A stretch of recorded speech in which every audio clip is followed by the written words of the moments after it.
네, 헌법재판소는 오늘 오후 2시 최상목 대통령 권한대행이 마은혁 헌법재판관 후보자를 임명 보류한 것에 대해서 권한쟁의 심판 결과를 내놓습니다.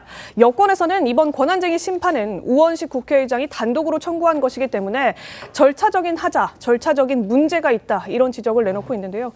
게다가 또 한덕수 전 국무총리에 대한 선고보다 마은혁 후보자 사건을 더 먼저 처리하겠다고 나선 이 헌법재판소에 대해서 논란을 더 가중시키고 있다 이런 비판들도 제기되고 있습니다. 먼저 여당의 목소리부터 들어보겠습니다. 국회의원 우원식이 독단적으로 국회를 참칭한 헌법 위반이자 초법적 권력 남용입니다.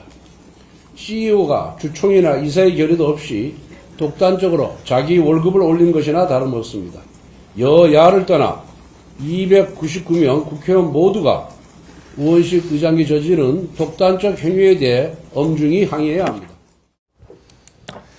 자, 오늘 마은혁 후보자의 권한쟁의 심판 선고는 여러 쟁점과 논란이 있습니다. 키워드로 확인시켜 드리겠습니다. 첫 번째 키워드는 바로 우원식 의장이 단독 청구했다라는 부분에 대한 논란과 또 쟁점을 저희가 짚어드리겠습니다. 헌재가 내놓을 이번 선고, 최상목 대행이 헌법재판관 3명을 임명하는 과정에서 마은혁 후보자 임명을 보류하기로 하자 우원식 의장이 권한쟁의 심판을 청구한 건데요. 이를 두고 국민의힘에서는 절차적인 문제가 있다라고 지적을 하고 있습니다. 구자룡 변호사님, 어떤 절차적인 문제가 있는 겁니까? 지금 당사자가 국회거든요. 근데 국회에서 권한쟁의를 청구했는데 네? 왜 의결 없이 국회의장이 단독으로 결정해가지고 국회 이름으로 청구를 했느냐. 여기에 대해서는 의결이 없기 때문에 절차적으로 문제가 있다. 이제 이런 주장이거든요. 여기에 대해서는 권한쟁의에 있어서는 표결을 해야 된다는 규정이 없으므로 네? 상관이 없다. 이제 이런 반론이 있는데 또 원칙적으로 국회법을 보면은 특별한 규정이 없으면은 제적 과반수, 출석 과반수의 의결로 이제 결정한다 이렇게 돼 있어요. 게다가 네. 국회의장에 대한 국회법 규정을 보면은 국회를 대표하고 의사를 정리한다 이렇게 돼 있거든요. 권한이 정리한다라는 거지 의사를 결정한다 이렇게 돼 있지는 않기 때문에 네네. 결정을 위해서는 결국은 표결을 해야 되는 것이 아니냐. 그리고 또 하나 봤을 때 지금 국회의 그 선출권이 침해됐다라는 게 핵심이잖아요. 근데 국회의원들은 다 개개가 헌법 기관이기 때문에 네. 그 헌법기관에 모인 국회의 결정이라는 건 다 표결을 하게 돼 있어요. 그래서 선출도 표결을 통해서 했잖아요. 근데 그 표결을 통해서 한 선출권이 침해됐다라는 걸 다툴 때는 표결 없이 국회의장이 단독 결정한다? 여기에서 맞지 않기 때문에 표결이 없으므로 이거는 절차적 하자가 있다. 이제 이것이 쟁점이 되는 것입니다. 그러니까 국회에서 국회의장이 어떤 행위를 결정할 때에는 국회의원들의 동의를 얻어서 의결 네. 절차를 거쳐서 진행을 해야 되는데 이번에 이 권한대행의 이 마은혁 후보자의 권한쟁의 심판 문제에 대해서는 우원식 의장이 단독으로 결정을 했기 때문에 지금 문제가 된다. 절차적 문제 이런 지적을 하고 있는 거죠. 거기에 또 더해서 이정희 전 민주노동당 대표가 이제 과거에 권한쟁의 심판을 청구한 적이 있습니다. 네. 이명박 정부 때. 그때 권한쟁의를 당시 국회의원의 신분으로서 했었는데 그 당시에 기각됐던 전례도 참고해보라 이런 얘기가 나오는 것 같아요. 지금 최상목 대통령 권한대행이 근거로 들고 있는 예 중에 하나가 바로 그거죠. 네. 이정희 의원이 당시에 그 신청을 했는데 신청 권한이 없다. 이렇게 해서 헌재에서 각하를 했다는 그 사례가 2011년에 있었어요. 그렇기 때문에 지금도 우원식 국회의장이 뭐 국회를 대표하는 자격은 있지만 그러면 이제 우원식 국회의장이 개인 명의로 만약에 그 신청을 했을 경우에 이정희 의원처럼 그런 사례가 있을 것을 아마 우려했던 것 아닌가 싶어서 국회라는 이름으로 지금 신청을 한 거거든요. 주체를, 네. 예. 주체를. 근데 이제 문제는 국회를 대표할 뿐이지 국회의 의사를 그 우원식 국회의장이 그 표결 없이 그 대변한다고 볼 수는 없다. 뭐 이제는 이게 국민의힘의 주장입니다. 근데 제가 보기에는 글쎄요, 뭐 꼭 표결을 해야 되는가 뭐 이런 거는 이제 좀 논란의 여지가 있어요. 어디에도 명확한 규정이 없기 때문에. 네. 그러나 국회라는 이름을 쓰려면 네. 적어도 국회의 의사를 종합하는 과정. 그게 저는 뭐 꼭 표결이 아니라도 예를 들어서 의장이 뭐 교섭단체 대표들하고 합의를 한다든가 네네. 이렇게 해서 제출을 했어야 되는 것 아닌가. 그냥 의장 단독으로 그 하면은 우원식이라는 이름으로 그 제출을 해야 되는 것이 헌재에 그게 아니고 국회라는 이름으로 하면은 적어도 국회의 총의가 있어야 된다. 근데 그런 과정은 없었던 것 아니냐. 이렇게 얘기를 할 수 있겠습니다. 이건태 의원님, 이 지금 말씀 들으셨듯이 우원식 의장이 만약에 개인 명의로 이것을 요구했다면 인정, 오케이. 그런데 국회 명의로 하는 것은 여야 원내대표끼리라도 합의를 좀 하고 청구했어야 되는 거 아니냐 이런 지적이거든요. 예, 국민의힘의 저 주장은 법 상식에 반하는 한마디로 궤변입니다. 무슨 말이냐면 네. 국회의장은 국회를 대표할 권한이 있습니다. 또 책무가 있습니다. 마흔여 헌법재판관은 이미 국회 표결을 통해서 헌법재판관으로 선출된 사람입니다. 그럼 표결 이후에 국회의 헌법재판관 헌법재판소 구성권 이게 침해당하면 국회를 대표하는 국회의장이 국회를 대표해서 국회 이름으로 권한쟁의 심판을 청구하는 너무 당연한 겁니다. 대표이사가 회사가 큰 손해를 입었어요. 불법적인 네. 침해로 인해서. 그럼 대표이사가 손해배상 청구를 합니다. 그 손해배상 청구를 할지 말지를 가지고 주주총회 소집하지 않습니다. 그것은 대표이사의 권한이자 의무자 책무이기 때문에 그걸 하는 겁니다. 이거 똑같은 거죠. 그리고 그 과거에 왜 그 검찰의 수사 착수권을 2개 범죄로 줄인 검찰청법과 형사소송법 개정 거기에 대해서 법무부 장관과 검사들이 국회를 상대로 권한쟁의 심판 청구를 했습니다. 그때 응소를 할 때 이 권한쟁의 심판 청구에 대해서 응소할지 말지를 가지고 표결한 적이 있습니까? 국회를 대표해서 국회의장이 거기에 응소를 그냥 한 겁니다. 그런 사례는 이외에도 한 서너 건이 더 있습니다. 네. 이걸 문제 삼는 것은 그 기관의 대표 권한에 대한 기본적인 법 상식에 반하는 궤변이라고 저는 생각하고요. 이정희 그 당시 의원이 제기했던 권한쟁의 심판 청구도 이정희 의원이 개인으로 청구한 겁니다. 국회가 청구해야 할 것을 의원 개인이 청구했기 때문에 각하된 겁니다. 이번은 그래서 국회 이름으로 국회의장이 국회를 대표해서 청구한 거기 때문에 아무 문제 없는 거고요. 오후 2시에 이제 헌법재판소가 결정을 할 텐데 그 결정을 지켜보면 될 일입니다. 알겠습니다. 결정을 지켜봐야 될 것 같은데 회사 대표이사와 국회의장, 그러니까 국회를 대표하는 그 대표가 같은 선상에서 비교 잣대가 될 수 있는지는 한번 따져봐야 될 필요는 있을 것 그냥 같은데. 짤막하게 얘기하면 회사 대표가 그런 의사결정을 했을 때는 아까 뭐 주주총회 말씀하셨는데 네. 주주총회까지 열 필요 없겠죠. 이사회는 통과를 해야 되는 거 아닌가요? 네. 전 뭐 그렇게 생각합니다. 짧게 또 붙이면 그건 상법에서 인정하기 때문에 되는 거고요. 국회법이 상법이랑 달라요. 다르기 때문에 그거를 갖고 와가지고 가능하다. 이거는 사실 근거가 되지는 않습니다. 오늘 오후 2시에 있는 것은 권한쟁의 심판만 있는 것은 아니거든요. 아시겠지만 그 김정환 변호사라는 분이 헌법소원도 제기해놓은 바가 있습니다. 그렇기 때문에 뭐 절차적인 하자, 사실 저는 절차적으로 아무런 문제가 없다라고 생각하지만 오늘 오후 2시에 헌법소원에 대해서도 판결이 있을 것이기 때문에 이 부분에 대해서도 저는 인용 가능성이 높다고 생각합니다. 알겠습니다. 2시에 있으니까 결과를 한번 지켜보도록 하겠습니다. 네, 지금 우원식 국회의장도 입장을 내고는 있습니다. 아주 직접적으로 거론을 하지 이 문제에 대해서 거론을 하진 않습니다만 최근에 입장을 어제 냈는데요. 중립은 한편으로 치우치지 않아야 하는 것을 말한다. 그리고 국회의장은 무소속이고 여당의 편도 야당의 편도 아니지만 국민을 지켜야 하는데 책임이 있다. 그렇기 때문에 본인의 이 재판관을 둘러싼 권한쟁의 심판 역시 비상계엄 사태를 맞이하여 국민을 위하는 방법이 어떤 것인가를 고민해본 그 끝에 이런 결정을 내렸다. 이런 취지로 지금 입장문을 냈는데요. 동시에 같이 논란이 되는 부분이 있습니다. 이 입장문이 어제 오후 6시쯤에 나왔는데 한 1시간쯤 뒤였나요? 네네. 우원식 국회의장 페이스북에 저런 사진이 올라온 겁니다. 현장 민원실이군요. 예, 맞습니다. 그 본인 지역구죠. 노원의 석계역 쪽에 네. 있는 한 지역에 국회의장의 신분으로 그 현장을 방문해서 지역민들의 현장 민원을 듣겠다라고 하면서 행사를 진행했는데 네. 우 의장이 저건 국회의장이 되고 나서 늘 해오던 연례 행사기는 합니다만 저렇게 파란 목도리를 메고 파란색 현수막을 뒤에다 씌우고 현장 민원을 듣겠다라고 하는 국회의장의 모습을 과연 그냥 중도를 지키고 있는 국회의장의 모습으로 볼 수 있을 것인가. 전 민주당 소속 의원 출신인 우원식 국회의장으로 여겨지지는 않을까. 이런 지적까지도 지금 같이 나오고 있는 상황입니다. 그렇습니다. 그리고 2025년 2월에는 그래도 더불어민주당이라는 글자는 뺐습니다. 그러나 이보다 한 4, 5개월 전쯤에 2024년 9월에 있었던 똑같은 지금 현장 민원실을 열었을 때는 더불어민주당이라는 표시를 또 정확히 저기 우상단에 현수막 오른쪽 위쪽에 적혀져 있긴 했었죠. 그러니까 저런 부분들을 보면 국회의장으로서의 중립성을 과연 잘 지키고 있는 게 맞는가라는 그런 의문 또 의심도 드는 게 사실이긴 합니다. 어떻습니까? 사실 그래서 규정대로라면은 의사를 결정하는 게 아니라 의사를 정리한다고 돼 있잖아요. 국회법에 그렇게 돼 있으면 국회의장의 본분을 법대로 따르면은 사실 여야 합의를 이끌어내 가지고 하는 절차를 거쳐야 되고 그게 며칠 걸리지도 않았을 텐데 그거를 생략하고 독단적으로 했다라는 게 과연 중립적인가? 국회라는 게 사실 표결만 해가지고 다수가 원하는 대로 결정된다라고 하면은 그거는 정치가 아니라 산수의 문제가 돼버리거든요. 네. 그거를 이끄는 게 국회의장의 역할인데 그것마저 다 생략하고서 민주당의 원하는 내용하고 정말 찰떡같이 맞아떨어지는 결정들을 하고 있다라는 게 중립을 지켜야 하는 국회의장으로서의 역할, 특히나 그거를 위해서 무소속으로까지 하고 있잖아요, 법에서. 이런 거하고는 굉장히 행보가 다르다.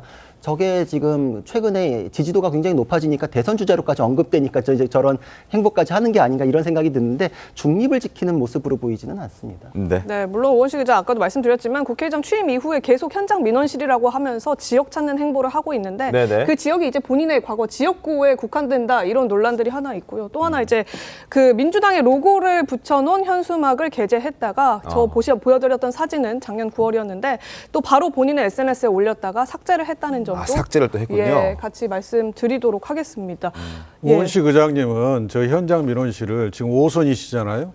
5선 내내 초선 때부터 계속 해왔던 국회의원으로서 지역구 국민에 대한 봉사 또 의무 이행 행위입니다. 근데 의장이라고 하면 무소속이잖아요. 네. 정당이 없고. 네. 그리고 뭐 지역구 활동보다는 국회 활동을 더 집중해야 하는 게 국회의장의 또 역할이긴 할 텐데 중립 행보를 엄격하게 좀 더 지켰어야 했다는 것 아니냐 이런 지적들도 목도리가 있을 수 있거든요. 문제라면 권성동 원내대표께서 빨간색 목도리를 의장께 선물해 주시는 게 좋을 것 같습니다.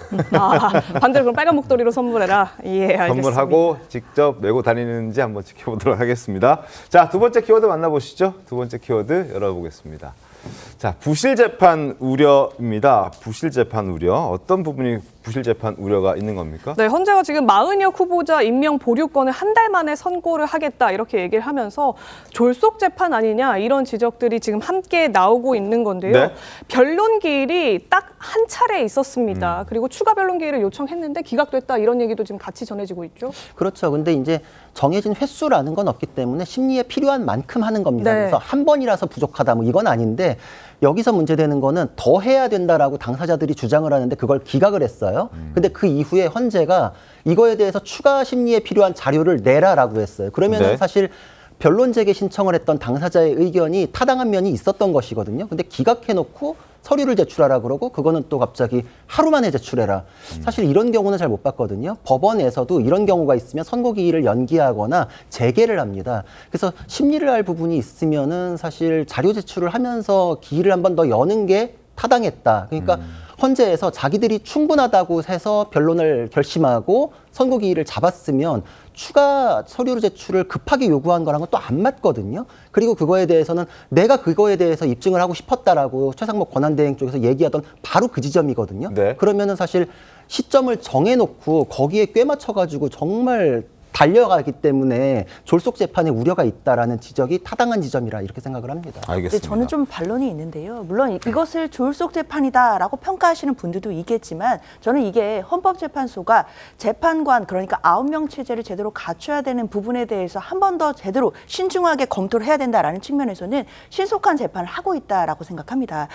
뿐만 아니라 이 재판 어떤 과정이라든지 뭐 기일을 몇 회를 할 것인지 뭐 서면 제출을 어떻게 받을 것인지 이런 진행과 관련해서는 당연히 재판소의 재량이 적용되는 것이기 때문에 그런 면에서 본다라고 한다면 졸속 재판이 아니라 신속한 재판을 하는 것이고 오늘 2시에 있을 결과를 지켜보면 될 것이라고 생각합니다. 알겠습니다. 또 헌재가 마은혁 후보자 선고를 서두르는 반면에 한덕수 총리 탄핵안은 여전히 계류 중입니다.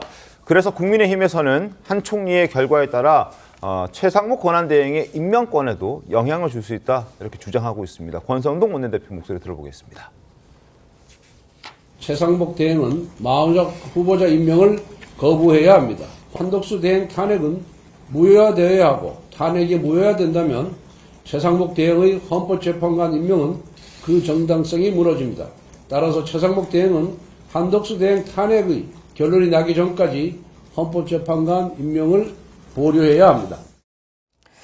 네, 헌재가 그동안 강조해왔던 그 가치관이 위중한 사건부터 먼저 하겠다 이런 네. 입장이었습니다. 그런데 최병무 의원님, 왜 한덕수 총리 탄핵 문제보다 마은혁 후보자 임명 동의안 처리, 권한쟁의 심판 청구 문제가 그러니까 더 한덕수 우선되는 거죠? 총리에 대한 탄핵 소추안보다 마은혁 후보자 임명 문제를 먼저 결론 내다. 그러니까 그게 더 위중하다. 지금 헌재가 이렇게 주장을 하고 있는 거잖아요.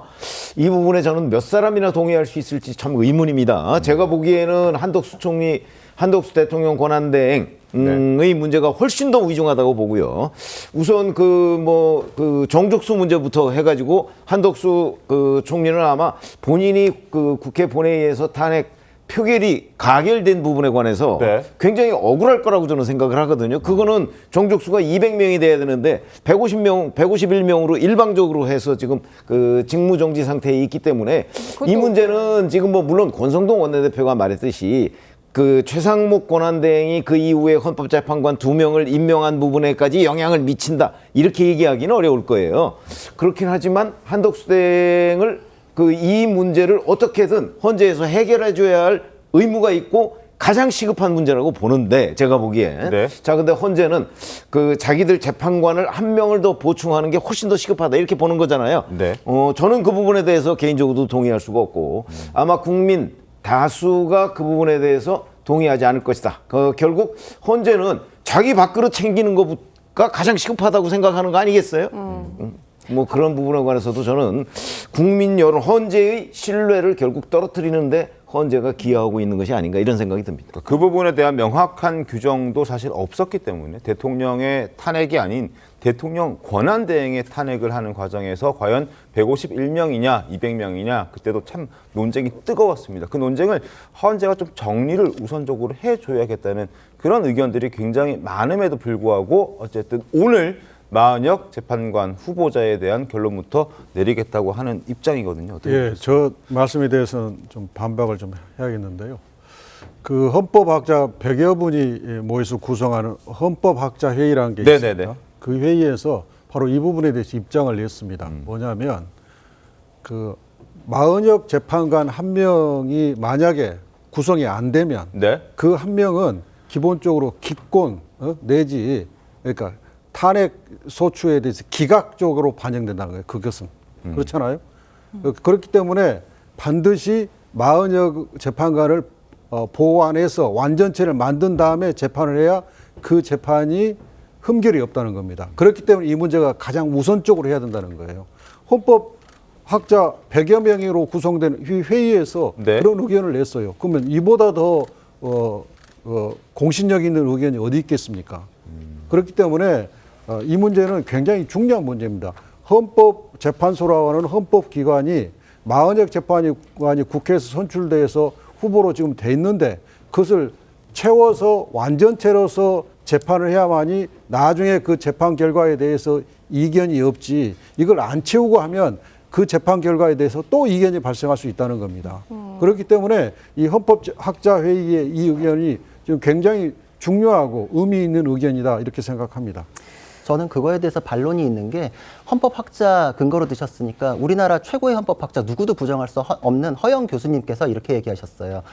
최상목 권한대행은 민주적 정당성이 떨어지기 때문에 임명을 하면 그것이 위헌 소지가 있고 임명을 강요하는 헌법재판소의 결정이 나오더라도 그거를 따르면 그게 위헌이다. 이렇게까지 칼럼을 굉장히 세게 네. 쓰셨고 최상목 권한대행은 민주적 정당성이 한덕수 총리에 비해서 굉장히 떨어진다. 그렇기 때문에 한덕수 총리도 주저했던 것을 왜 임명했느냐. 그런데 헌재가 그걸 강요하면은 헌법 수호기관으로서의 역할을 못하는 것이므로 헌법재판소는 헌법 수호기관으로서 거듭나기를 강력히 촉구한다라고 했는데 허영 교수님은 우리나라 헌법재판소의 3파예요. 그분이 자기가 사실상 만든 그 기관에 대해서 이렇게 얘기할 정도거든요. 왜냐? 지금 이 사건은 한덕수 권한대행에 대해서 정족수 문제가 있는데 두 가지 측면에서 문제가 돼요. 일단 권한대행에 대해서는 헌법재판소의 실무 제휴에서도 권한대행은 자기가 맡고 있는 직책에 따른 정족수를 써야 된다라는 연구 결과가 있었어요. 근데 그거에 대해서 지금 정리를 안 하고 있거든요. 그래서 한덕수 권한대행의 탄핵 심판에서도 이 부분을 먼저 정리해 주십시오라고 했을 때 헌법재판소에서 매우 중요한 내용이므로 결정 사항에서 다루겠다라고 해가지고 미뤘어요. 근데 여기서 문제가 뭐냐? 만약에 200명 기준이었어야 되는데 151명 기준으로 해가지고 통과가 된 것이다라고 하면은 탄핵 소추가 불성립이에요. 된 적이 없어요. 그러면은 권한대행이 안 넘어갔어요. 그럼 권한대행이 안 넘어갔는데 이제 최상목 권한대행이 임명했다. 이거 그게 무효의 논란이 있을 수 그러니까요. 있거든요. 선결 문제가 돼요. 그리고 두 번째로는 만약에 정족수는 그게 맞다. 하지만 탄핵은 기각이다라고 했을 때는 한덕수 권한대행이 복귀해요. 그러면은 권한대행이 다시 그럼 총리로 넘어가죠.